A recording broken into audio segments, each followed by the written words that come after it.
welcome to Don't Shout at the Telly with me, your host, Zalaha Ali. We're delighted to have with us today Joe Kaplinsky, who's the author of the To The Point Manifesto, and he's going to tell us what it's all about. Over to you, Joe. Thanks. As most people know, there's going to be an election in this country, but the whole atmosphere surrounding it seems to be a bit of a sad one where no one really has any enthusiasm to vote for any of the parties, and maybe what's even sadder is none of the parties really seem to want to convince anybody to vote for them. The only time you really see any policy enthusiasm is maybe to kind of clamp down on us, take away more of our freedoms. The manifesto was really inspired by a group of four of us. Thought it would be a tragedy if the election were to go by without a real discussion about what's really important. You know, after all, we've gone through a terrible recession. I think people are only just beginning to realise that there's going to be big long-term consequences of this. You know, it really is time for the country to take stock, and we thought we need to start thinking a bit bigger. So we laid out a few of our thoughts around some of the key themes identified about prosperity, development, democracy, education and freedom, just to make sure that the thing doesn't pass in such a sad state of non-debate. In certain areas you've been like really brave in sort of with the manifesto and obviously views that you have in asking people to kind of uproot the fundamentals of certain areas like freedom, for example. But I felt in some areas, particularly in the economy, for example, there's this tendency to kind of not to just deal with the symptom rather than the illness.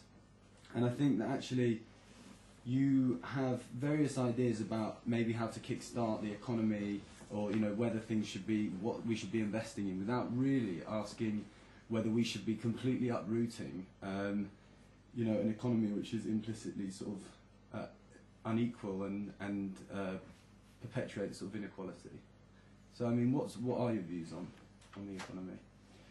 Well, I think the British economy over the last few years has been very reliant on finance and the banking and investment in things like house prices that reliant on them kind of rising up and up and up without actually building any more houses. You know, what's really needed is an alternative to a reliance on that sector. And I think the important thing that we need to direct our attention to is how we can create some more real productive activity within the British economy. Without substantially sort of changing its composition. You think keep it as it is, but within that, working within that, try and find ways of injecting new life into it or generating more capital for different areas of society. Well, I think that things certainly have to shift within the economy, but I think unless the economy is generating wealth, you know, you can't really have a useful, sensible discussion about how that wealth is distributed, or equality or inequality, or all those kinds of questions. The concern seems to be just to kind of, you know, bash the people with wealth and bash the people at the top. And, you know, I just don't think that that's going to take us very far. The majority of people, you know, they earn their money and they want to know where it is. So I really think that it's, you know, it's massively the people at the top and who are in charge of it are accountable. It's their job. Just like a doctor, it's their job to make sure people survive, to understand the system that they're working with. Sorry, I think one of the other things that I was saying, you speak about those people at the top, I suppose what I'm saying the system we have is fundamentally flawed because of the sort of people that are at the top, and just through simply generating, injecting the economy and jump-starting, as you speak about in the manifesto, isn't necessarily going to change any of the patterns that we've been locked into, and these cycles we've been locked into in this country and all over a lot of the world, that just, you know, perpetuates, as I said, that inequality. So how do you see about, what do you think of sort of changing the very makeup of it? You know, you suggest the problem is that, you know, it's the wrong sort of people at the top. And, you know, I disagree with that. I mean, I think that if you look, I mean, you can see that in the discussion around politics as well, around MPs, you know, oh, they're all on the take, they're fiddling their expenses, you know, they're kind of bad people. If only we had, you know, MPs who were a little bit more honest, you know, we could be getting somewhere. I don't think that's true. I don't think that the people at the top or MPs are, you know, particularly different in their ethics than most people in many respects. Difference, I think, is the lack of ideas in certainly in the kind of political case. And, also amongst many industrialists and amongst many business leaders. I mean, many business leaders are not so much industrialists as financiers now. Actual real industrial development is either hedged in with, many more regulations. Try going out and building a house nowadays in this country. Or they are caught up in the whole idea that actually industry is going to pollute the world and destroy us, and it's really much more comfortable to trade in kind of carbon offsets or something like that, rather than something which might risk emitting some real carbon into the atmosphere. Right. So I think unless, as a society, we're able to, confront those things, it's not a matter of kind of the wrong people. There are much bigger questions about, what are the kind of whole assumptions in the way that society is organised, which actually puts people in a certain situation and shapes the way they act. Unless you're actually creating that wealth, I think, which, as Joe's saying, we need to industrialise, we need to start creating wealth. There's no sense in talking about how we're going to make people equal. These people are dirt poor, but they're not going to be helped, and we're not going to give them money if we're not creating any. We need that fundamental part, the creation of wealth, to be put back into the economy. And then we can start having these arguments about whether or not, how we're going to distribute that and how fairly to manage. But that's the fundamental. I think any arguments we had about now and ways we set out would still end up with the fundamental part of the creation of wealth, that we need to create wealth.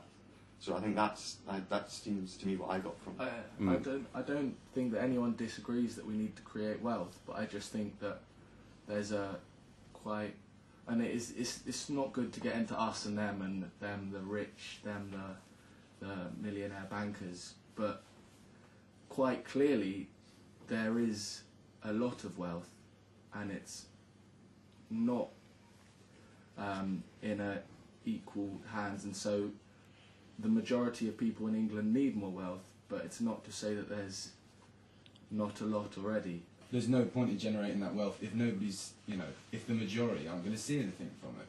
Which, as I say, is the pattern. But then you've just got these two alternatives sort of banging against each other, and you've reached an impasse. And actually, I suppose what I'm saying is that, so that's when you need to start thinking about re-evaluating the sort of economic paradigm that you're working within. I mean, I actually felt, to go on to something slightly different as well, that even, you speak about kind of restricted by sort of thinking too small. And I felt like with a lot of the talk in the sort of science aspects of the manifesto and things that you've expressed before, there was a tendency to try and invent your way out of it. And I think I see that pervasively in science at the moment, and I think it's really dangerous. People have this sense, there's all this wealth there, we just need to redistribute it a bit more. It's just actually, in a lot of cases, it's just not true. Inequality is important, but it depends what conclusion you draw from just saying there's inequality. Well, fair enough, but what do you do about it? And I think there's not enough emphasis on creation of kind of more wealth and new wealth. The point about inventing your way out of things, I think that's a great thing. I don't see anything that's wrong with that. I think that's got us a long way. If you think that there's a problem with that, then if you think there's a problem with that, then try and explain why it's a bad thing. But what inventions are you proposing? I mean, there's on the environmental front. I mean, things are going on all the time, and we seem not much closer to any form of solution or any direction. I mean, you talk about building nuclear power plants to meet a short-term demand. But I mean, these inventions, they do need to be laid out clearly, because there are thousands of people involved in great infrastructure putting towards inventing them, and it is difficult. So I'd like to know what they are. I mean, you mention nuclear energy as one area where a lot of the designs, if you look at the kind of nuclear power stations and so on, haven't really moved on in the last 20, 30 years. I think if the world starts building a whole new generation of nuclear energy, there's a chance to kind of revisit all these designs, to implement a whole lot of new inventions around that. I think that there's technologies like GM food, which still only just beginning to be realised. And there's we've had over a decade now of growing this stuff. None of the disaster stories that were put around by the environmentalists when the technology was first invented have come true. And there's a lot more that could be done with that in terms of creating new foods, in terms of farming more efficiently, in terms of using different sorts of land and so on. And I think that there's a whole load of medical innovations that are needed. There are still many incurable diseases. There are many innovations in materials we need to be. But these sort of policy approach changes, or the technical side of things, or both? Because I think they both go together. But I think that the policy and government has to be based on recognising the potential that's out there, right, for developing new technologies. In terms of the political system that's going around all around the world now is environmental campaign. And that's very much against development, like in terms of industry. And your suggestion in terms of creating more jobs is creating more industry. In terms of creating jobs, the only way it's going to be possible is if the government encourages it. And our government, in terms of the environmental campaign they're doing and everything, is very much heading backwards rather than forwards. What do you think should be put in place in terms of putting that forward and pushing it, like for more jobs and for more industry, because the people are being educated, be environmental friendly, and anything against it is seen as bad. So what do you think of that? One of the things that we put forward in the manifesto, the idea of building to meet demand, increasing the energy supply of the country, for example, putting that infrastructure in place. There, the government has a strong role in terms of creating that infrastructure that then will allow the country to actually have a much more mechanised, high-tech economy. I'm quite pragmatic about whether it's the kind of private sector or the government that does it. I think at the moment, what needs to be done is the argument needs to be one that actually this is an important thing that somebody has to do. The manifesto in general deals with a lot of ideas about our limited thoughts in terms of freedom, development, economy, immigration, this whole idea that we should really expand our expectations, which I think is quite an important idea and isn't very much covered by the other parties. So why are you not standing in for election, and why do the public not have the chance to vote for this manifesto? It's really just a matter of resources as much as anything. I'm not in principle opposed to standing in elections. So far there's just 4 of us who've put this manifesto together. But what we want to do first of all is get more people around who are interested in taking this forward, developing the ideas, raising a discussion around it. And, we'll see how far it's possible to take it. So, anybody who wants to help us out or run some projects around it are welcome to join us. I'm a Londoner born and bred, and at the moment the majority of people that are coming into the UK to live are coming to London to live. In your manifesto, obviously, you said that you guys are in favour of kind of universal open borders, which is something that I'm a supporter of in principle. What concerns me is that if the UK had open borders, I do think that about 80% of people that wanted to come and live in the UK would want to come and live in London. So, firstly, don't you think this is really going to escalate our kind of traffic and pollution problems that we already have here at the moment? And secondly, say there were like 4 million more people that came to live in London, obviously they would need houses, hospitals, schools. Where would you put these services that we would need to accommodate all these extra people without kind of getting rid of the few remaining green spaces that we have here and making sure that it wasn't just a really poor quality of life for, all the people that we would welcome to our obviously amazing city, which is why they want to come here. How would you deal with that? I think we can build. You don't have to kind of build everything right in the kind of centre of London. There's still room for green spaces. Build up around the suburbs. Lots of people want to live out in the suburbs. Get rid of the green belt. I think why not? Have lots of space. People have big gardens there. We'll still have lots of parks. Expand London.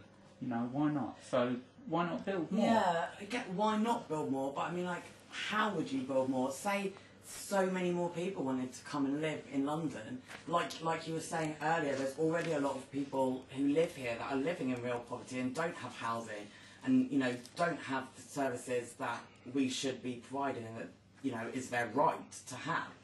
So if we did have open borders and so many more people, like I said, I personally think would want to come to London instead of Sunderland or Newcastle or Devon, or how would you get the money to build all these new hospitals in London and provide all the housing? It's good in theory, but I just don't know in reality how that would work. How you'd make Well, it it work. goes back to the discussion that we were having about the economy and the need for new industries, and all the people who who want to come into the country. Of course, they don't just kind of consume houses and hospitals, all the rest of it. No doubt those will be some of the people who help build those things and staff the hospitals and, schools and all the rest of it. People anywhere, right, live. It's the people who live in a place who kind of create what they need there, and so more people means more resources, and it's a matter of creating a productive economy. And, as I said, I think in terms of house building specifically, there are lots of just planning regulations that are stopping more houses being built, that allow developers to make money through building very small numbers of houses, because supply is so limited they can get away with that, and the prices go through the roof. So let's loosen up on that side of things. So you would right? expand basically, instead of you would use, because there's such a limited amount of space available at the moment. You're saying that then you would just kind of expand London so it was being built out rather than kind of built in and up. So far as I can see, that's where a lot of the demand is. The kind of government policy has tended to be to kind of build very narrowly, build up and kind of preserve this green belt. So far as I can see, there's a lot of demand for actually people who want to live out in the suburbs around London. And, as I said, I think, make plenty of green space around houses if that's what people want. Give them big gardens and just, let London naturally grow. Let people build houses where they want to build them.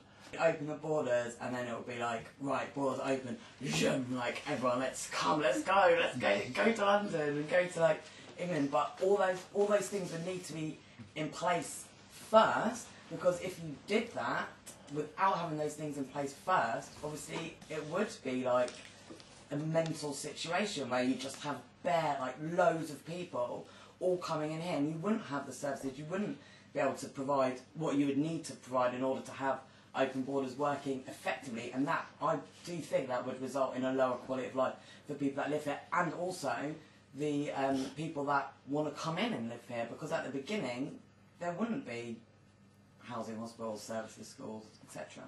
Yeah, no, of course they're not going to appear overnight, but I think the first thing to do is to settle on whether we think that this is a desirable end point to get to, right?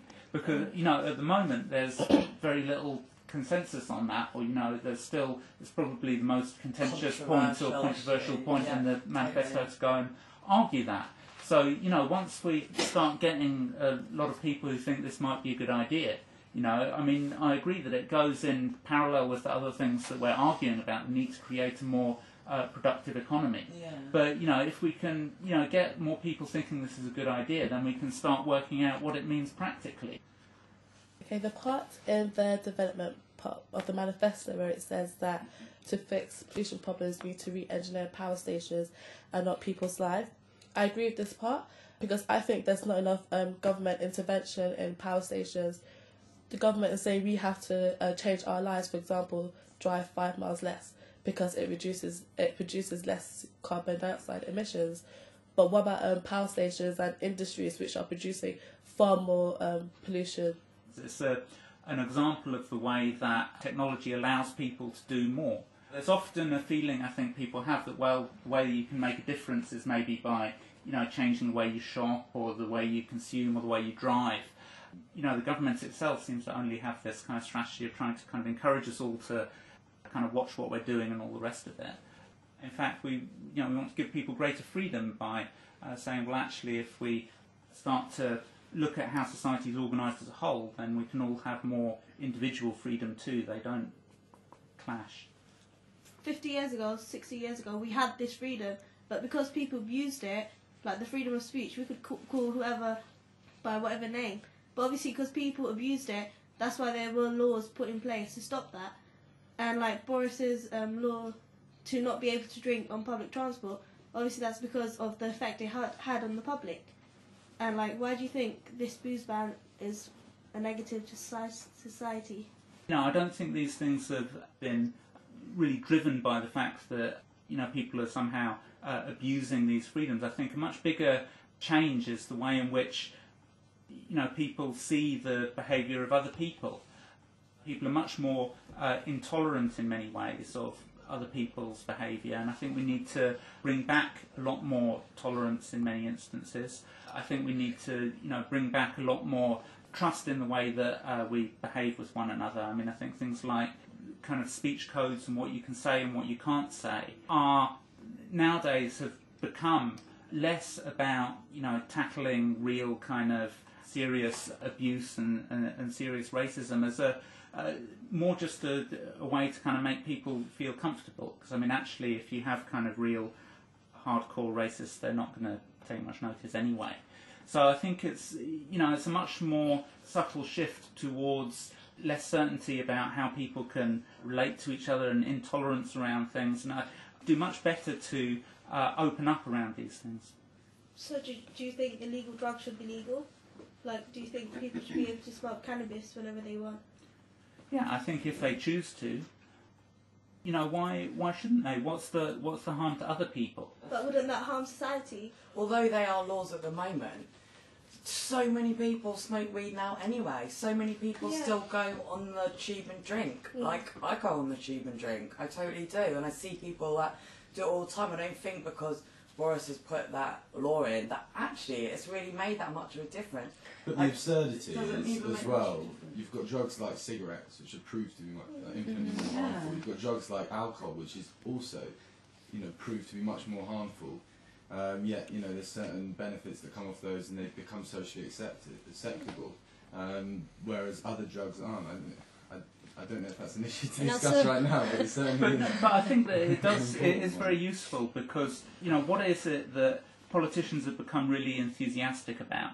The one thing that they seem to have decided is their kind of big thing is they're going to regulate what it is that we eat, what it is that we drink, you know, how it is that we behave. And, you know, it's all for our own good, or they say for the good of the children. You know, they often kind of use, or like the second-hand smoke, they kind of try and draw in some other kind of group to give a kind of some veneer of validity to what they're doing. And, you know, this to me is like completely giving up on the idea of building a better society, of transforming things and all the rest of it. Instead, it's just saying, look, here are all these people running about doing all this. No, you're doing this wrong, that wrong, like, watch what you're doing all the time. That is the extent of the vision that they have. And it's really against that pettiness that we want to stand up for freedom, and we want to introduce some bigger ideas about what could be achieved. Some elements do improve society as well. Some of the legislation, I agree with the smoking ban, just because I like, actually, at first I wasn't sure about it, I actually like the way it's panned out. People go outside to smoke, no one has a particular issue with it, and people who don't enjoy having it inside don't have to suffer it. And so I think it's not every legislation can be seen as a negative thing. Sometimes it's just common sense. Do you not think it's sad that the whole focus of national life, of where this country is going, has been narrowed down to the question of, you know, can you smoke indoors or do you kind of go outside to take a fag? No. Does that not tell you that, you know, our leaders have completely given up on trying to achieve anything worthwhile when this is what they spend their time discussing? I think the smoking ban was certainly not a waste of time in any sense. I do appreciate what you mean. I think a lot of it is based around paranoia about worries and not enough about hope and futures. But at the same time, it does seem that it's incredibly difficult to have any kind of consensus on positive change. If you look at things like Copenhagen Summit, the infrastructure is so great, but the inertia seems to be even bigger. Maybe there's so many voices, there's so many lobbyists, law. It just seems impossible, and I think that's why we touched upon the sort of apathy of our generation. I'm very interested in it, but I'm also sort of know that as much as I'm interested, that I will continually be disappointed to see the changes that I'd like seeing. Well, yeah, I mean, I think you're right that it's harder to address the big things, but, you know, unless we try, you know, then you can guarantee nothing's going to happen, you know. That's why we're trying to raise these big debates. Going back to the issue about the economy, I mean, I think you're saying some pretty refreshing things that I think really need to be said, because no other political party is saying things like that at the moment. Like, for example, when you said earlier about, you know, we need to be creating more wealth before we can talk about global equality. I think actually what you're saying is, you know, you want everyone to be rich. That's what you're saying, right? And so when, but when you say that, you know, you might be looked upon with some sort of shock and stuff. And I think because the discussion people are really having is not necessarily about equality, but sometimes also about a cynicism with materialism and material culture, and that's why a lot of people have a problem with someone coming out and saying, actually, I want everyone to have, you know, what they want and have things.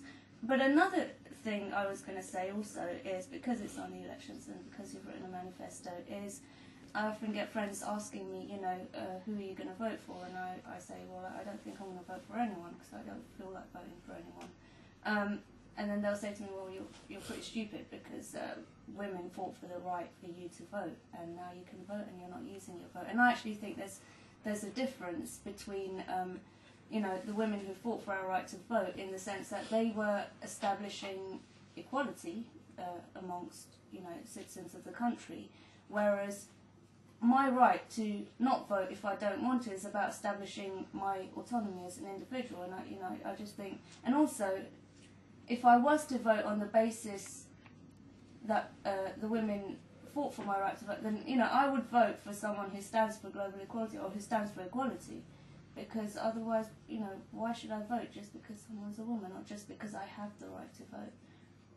If you go out and kind of like mindlessly vote for the sake of it, you know, I would argue that that is a greater betrayal of the people who fought for the vote than it is to actually try and engage in argument and discussion, because, you know, democracy where there is no contestation, where there's no argument over things, is not true democracy. So, you know, what we're trying to do is to kickstart a real democratic discussion. I think that that is much more in the spirit of those people who fought for the vote than just kind of mindlessly going and kind of ticking a box.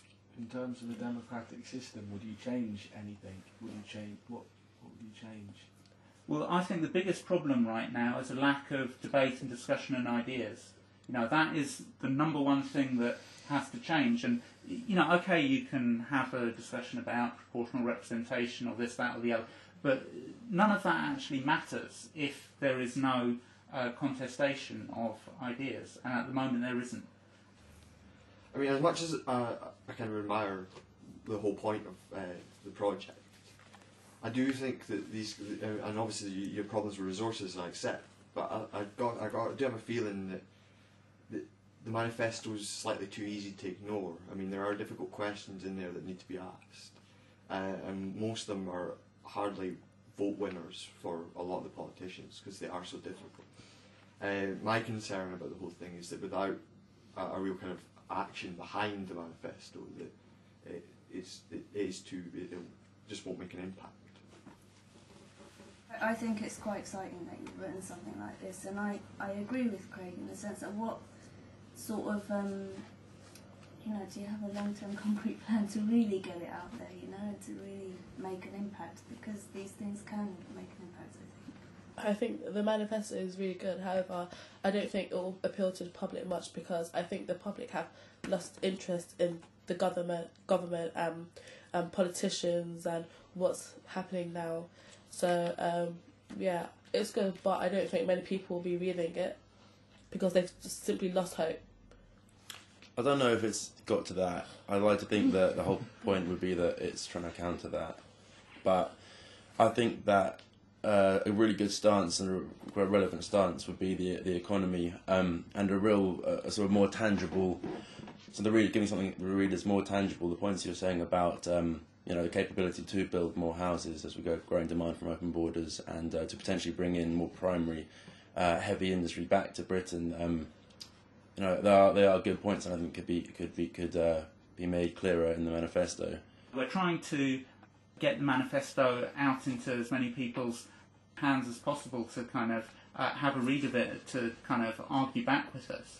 See who's out there who is up for discussing these things, working out which of them are important, and kind of raising them publicly, and going out to different meetings and discussions and things and speaking up around this. As for how far it can go and what we can build as we get more people around us, that remains to be seen, but we want to go a long way with it. So certainly I hope all of you get involved and help us argue things through, and the viewers.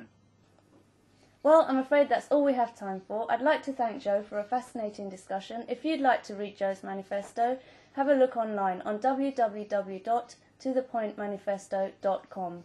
Let us know what you think about the elections by hitting the comments button. You've been watching Don't Shout at the Telly, change the message on it.